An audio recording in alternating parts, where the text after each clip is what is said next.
Shalom, Dr. Mishka Ben David. Thank you for joining us on Info Live TV today. Shalom, Margot. My pleasure. Mishka, I can call you Mishka.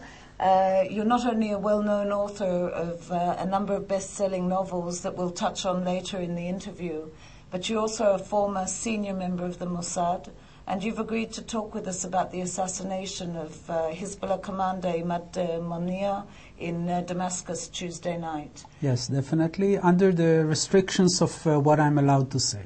It's fully understandable. Yeah. Firstly, who was the man Mغنية? Could we refer to him as a ticking bomb? Yeah, definitely so. Mغنية was one of the founders of the Hezbollah. Before that, he was the bodyguard of Yasser Arafat, but after the first Lebanon war in '82, when the Fatah movement left Lebanon, he stayed there and with the other people actually formed the Hezbollah. He always undertook military positions and activities of terror. He firstly was known as the head of the overseas operations of the Hezbollah, and became worldly known by a number of operations, of terror operations, which he executed against the American Marine soldiers, where they had about 200 casualties and about 100 French soldiers that were killed, the kidnapping of TWA plane, and then a series of terror acts against Israelis. After Israel had killed the former chief of Hezbollah, Abbas Musawi, he was, Mغنية was the one that carried out the two attacks in '92 and in '94 on the Israeli embassy in Buenos Aires and on the Jewish community center there, with about 84 killed people, and then a series of other attacks in South Lebanon on Israeli soldiers and etc. And it definitely was a ticking bomb, because as he moved up the ranks, he became the number 2 after Nasrallah, in charge of all the military activities of Hezbollah, which included the firing rockets on the north of Israel and the kidnapping of the soldiers. And the guy never sat still, had a very creative mind, and was on the run of executing new terror attacks all the time. Mm-hmm. What kind of life would a person like that have led? I mean, he was on Israel and the US's top wanted list for over a decade, and he changed identities. There are reports that he underwent plastic surgery. What sort of life would a person like him have led? He definitely had to be undercover all the time. Probably did not use telephones and cellular phones, did not let anybody know where he is, had different locations, different apartments. I don't know for sure of all that, but I do assume that this was the kind of life that he carried on. We know that in addition to living in Beirut, he had an apartment in Damascus, probably more than one, which is where finally the hand that got it, whether it was the Mossad or not the Mossad, found him, probably switched cars, lived an underground life for sure. Now, although Israel has strongly denied any involvement in his assassination, the method used to kill him, I mean, what does this tell us about the capabilities of the organization that carried it out? It tells us that whoever carried this out had tremendous intelligence capabilities and tremendous capabilities of executing an action, a military action. Because to reach a person like Mغنية and to be able to carry out such an operation on him, one needed to know at a certain day, at a certain time, where the guy will be, in which car, in what apartment, etc. Now, to be able to have such an intelligence, it means to deeply penetrate the Hezbollah, either by a guy that was recruited and became an agent, and reported on Imad Mughniyeh, and because of the style of life that Imad Mughniyeh carried out, it had to be someone from the very, very close circle of him, or by other means, for example, very sophisticated listening devices and means that could locate him, probably surveillance from the air. And I would also assume that once some information was gathered and people knew where to start looking for him, then there were what we call combatants, which whether if it was the Mossad, then Israeli guys, if it was the CIA, then American guys, that would go undercover to the areas where he lived, go around, learn the area, see the car, plan how to plant a bomb in the car, and then do it. It takes a lot of sophistication and a lot of courage too. Mm-hmm. Now the Mossad obviously had the capabilities to carry out such an operation, but how long would such an operation take to plan? It really depends when does the information come in. Once the information is complete, I think that the operation itself could take a matter of days, weeks the most. But to gather the information may take much, much longer, especially in a case of a person like Mughniyeh that is on the run and hiding all the time. I think that in his case, it was the accumulation of a very, very long intelligence effort that lasted probably months, if not years. Just the recruitment of a person from his inner circle, if that was one of the leads, could take a few years. Mm-hmm, mm-hmm. Now, obviously, among the thousands or at least hundreds of operations carried out either by the Mossad or other intelligence networks from abroad, operations can go wrong. And I remember an attempt by the Mossad to target Khaled Mashal in Jordan. And if I'm not wrong, you were a member or involved in that specific operation. What happened? Or if you can use it as an example of something that went wrong. I will use it as example both of something that went right and something that went wrong. Okay. Israel and the Mossad was not allowed to operate in Jordan and not even to collect information about Jordan from the time of the peace treaty that was signed by Prime Minister Rabin and by King Hussein. So actually we knew nothing about the Hamas whereabouts in Jordan. After the two assassination bombs in Jerusalem, that took place about 2 months apart from each other in Ben Yehuda and in the market, and took a toll of dozens of lives. We were ordered to find the heads of the Hamas in Jordan. And so firstly, it was starting from the scratch, from zero, and within a couple of weeks of hard work, we knew everything. We knew where Mashal and where the other top members of the Hamas live, what cars do they have, where do they work, their routine, etc. We were ready for an operation.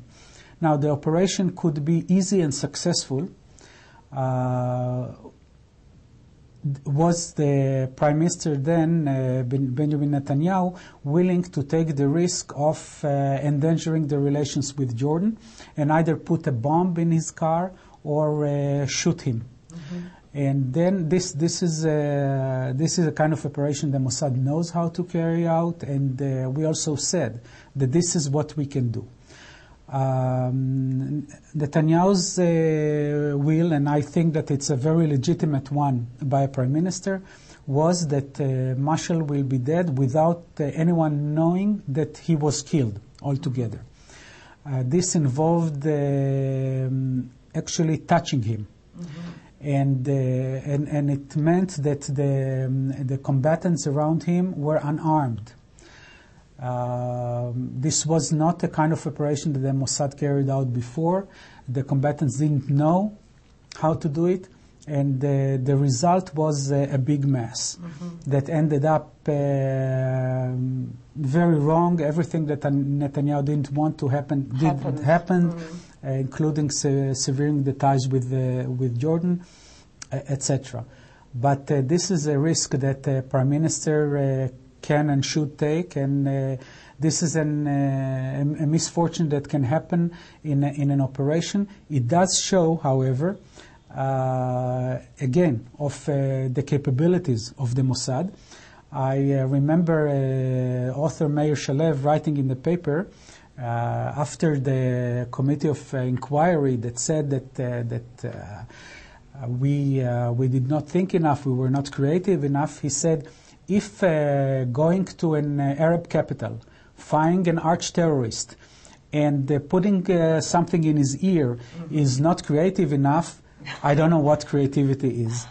Anyway, yeah, this went wrong, and many other operations went well, including operations that Israel never took responsibility on, and that were not less complicated. We remember another operation that, whether the Mossad did it or not, is another issue, but of eliminating the head of the Islamic Jihad, Fathi Shkaki, in Malta, when he was with a wig and with glasses and under another name, and on his way from Syria to Libya and back. And still, in that very short time that it was on the route, whoever did it managed to catch up with him and to eliminate him. So the capabilities are there, and the risks, the huge risks, are there too. Tell me, how do you think the assassination, Tuesday's assassination, will affect the Hezbollah? The fact that whoever was responsible succeeded in reaching the top ranks of Hezbollah, in other words, the one under Nasrallah. Do you think that will have any effect on the movement? I think it should and must and will have an effect, but it will have two reverse effects. The first one will be, as far as Israel is concerned, the first one will probably be that they will want to take a revenge. Mouania had a deputy, Talal Khamia, for many years. Probably he or somebody else was already nominated to the job, and will want to prove that he can also carry out operations like Mouania. Also, the Hezbollah is a movement. Once they named Israel responsible, and it doesn't matter if Israel is responsible or not to that effect, because they have named Israel as the one responsible for it, they will want to take a revenge. It may take couple of months, like it took in 92 before blowing up the Israeli embassy. They have the entire world that they can operate. We are on the defensive now. We cannot make sure that they cannot carry out an operation like this again. In many countries. They have networks in many countries. There are fundamental Muslim communities in many, many countries that they can operate from. This is in the short term. In the long term, I think that Nasrallah knows very well now that whoever got to Mouania can get to him. They know that they are penetratable. I don't know if that's a word in English. But you can, well, they know they've been infiltrated, let's say. And it must have an effect on them. We saw in different cases in the past when we eliminated top members of the Hamas, that it had an effect. And it will have an effect on Hezbollah. Hezbollah is a very bitter enemy and a very cruel enemy, but Hezbollah is not irrational. They are not crazy. They have a goal and they have certain means, but they take into consideration what the other side is doing. And they know now for sure that we can penetrate them, we or the CIA or whoever did that, and it will have to moderate them. How about Syria and Iran? I mean, they condemned, obviously, the assassination, and we know that Iran is funding Hezbollah with arms as well as funds, the same with Syria. How do you think that will affect? Syria will definitely be affected because the operation or the results of the operation took place in Damascus. It doesn't mean that the bomb was planted in Damascus, because Mughniyeh was going back and forth from Beirut to Damascus. But it's not the first operation in Damascus in the last year that we don't know who was responsible for it, and not the first operation in Beirut that we don't know who was responsible for. And they know that if whoever reached Mughniyeh in Damascus could reach Khaled Mashal in Damascus and everybody else. So they must take it into consideration. Iran is a completely different story. I don't know how the Iranians would react. The Iranians are much harder to predict, because they, not as a country, but as a country that operates terror organizations, can do many things that so-called normal countries would not allow themselves to do. Mishka, I'd like to turn now to the other side, your novels, and obviously 6 years ago you wrote Duet in Beirut, which has so far only been published in Hebrew, and actually it talks about a very similar operation in Beirut vis-à-vis Damascus. Yes. Perhaps you could... Yes, in this book, in Duet in Beirut, I describe, it's a novel, a suspense novel. I describe a situation that the Mossad is going to Beirut to assassinate the head of the operations, of the overseas operations of the Hezbollah, namely Imad Mughniyeh. I did not name him Imad Mughniyeh, I just took a fictionary name, but the title is his title. And I describe how the Mossad gets there, how they find him, how they try to kill him. The plot of the book is that in the first attempt they fail. The guy that was supposed to shoot him doesn't shoot because there is a little girl there. And they come back, the team comes back, and that guy is being expelled from the Mossad. And then after additional terrorist activities of that same guy, the Hezbollah guy, then the Israeli combatant goes by himself to Beirut to complete the mission by putting a bomb under his car. And I describe in details how he finds the guy, how he finds the car, how he assembles the bomb, gets under the car, puts it there. And by a turn of history, 6 years later, it happened. I believe that it happened quite similarly to the way that I described in the book. Yeah. Yeah. When do you think our viewers will be able to read the English version, or when will it be translated into English? The book was translated into English. Right now, I have a person in New York that conducts negotiations with some literary agents and some publishers. Also, there was a producer in Hollywood that a film producer, an ex-Israeli that lives in Hollywood, that happened to buy the book at the airport, read it on his way to New York, and contacted me and bought an option to produce the book. The option to produce a film. The option that the producer bought, the term finished. He did not produce the movie, so my person in New York is trying also to sell the rights. I do hope that it will happen. And there's another novel on the way, isn't there?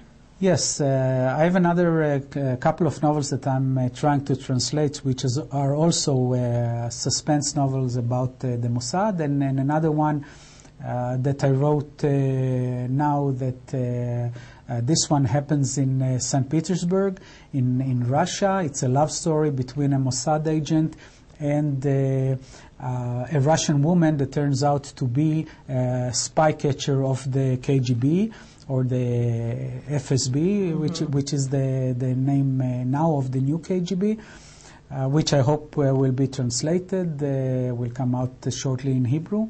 The one before that I'm also working on is named Encounters in Berlin. It talks about the Mossad, the official representative in Berlin, who is a second generation of Holocaust survivors, and he gets a message that he has to convey to the Germans about a group of Israelis that is there to execute a terror attack against neo-Nazis, and he is unable to hand over Israelis to the Germans, and from that point on, the plot thickens and develops. Yes. Yes. Definitely fascinating reading, and hopefully it won't be long before the books will be in English on the bookshelves, and who knows, maybe a movie. Thank you very much for joining us today, Mr. Ben David. Thank you too, Margot.